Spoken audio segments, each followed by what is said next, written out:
And this is bad for women too, because heterosexual women want men to be healthy and happy, and women want to be satisfied sexually. And if men are well, if their health is in peril, then our health is in peril too, which is really important for the kind of work that I do.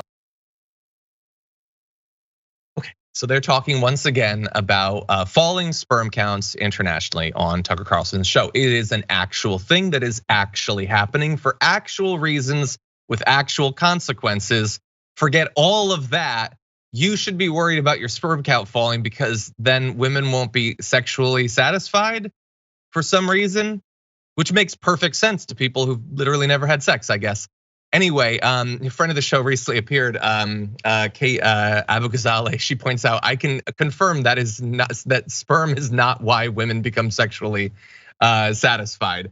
But Tucker Carlson takes that with his blank face, no follow-up. This is what you should all be worried about, guys. Now, he does have a solution. I have to be fair, so I want to remind you there's a solution to these problems. Let's roll that. It's interesting. There's a kind of schism actually on right-wing Twitter about you're either sunning your balls or you're freezing your balls. My name on Twitter is Benjamin Braddock. I'm a right-wing bro scientist. And yes, I tan my balls.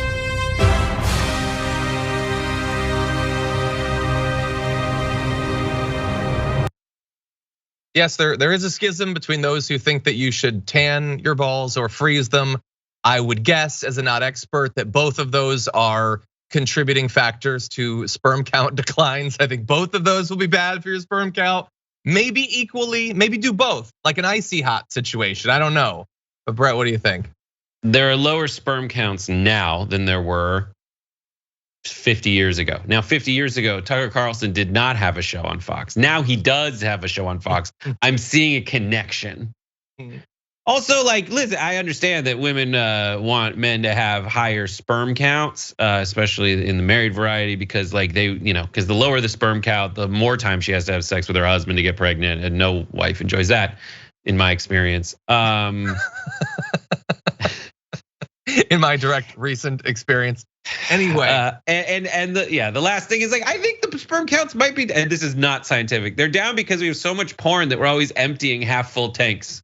Oh my God, you are as bad as Tucker Carlson. Okay, look, the reason that we're bringing this up again is because for once, I and Tucker Carlson agree on a problem. This does seem to be a problem. It's not the apocalypse they're saying, according to the actual scientists who actually talk to them.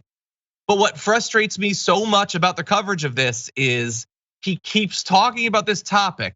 And like with everything else wrapped up in his like millimeter thick faux populism, he then comes to all the wrong conclusions, or at the very least wants you to. So you should be thinking constantly about your falling sperm counts, but let's never, ever, ever do anything to stop it. Because what's actually causing this is a variety of different things. The ones that seem controllable is stopping so many environmental toxins being pumped into the environment and into our systems. But to stop that, you would have to infringe on the freedom of corporations. Tucker Carlson does not want you to ever do that. So you should be constantly worried about your falling sperm count. Now you should be worried not just because you might not be able to have kids, but because somehow you won't be able to pleasure a woman or something.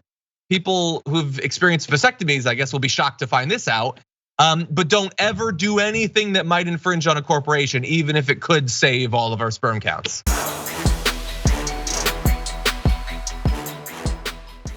Check out the Damage Report podcast each day, wherever you get your podcasts, whether Pocket Casts or Stitcher or iTunes. You can join me as I give you the news and stories you want, with a range of co-hosts and interview guests jumping in on the fun each day. Again, that's the Damage Report, wherever you get your podcasts. And if you get them at iTunes, don't forget to rate and review. Sometimes I'll read them live on the show.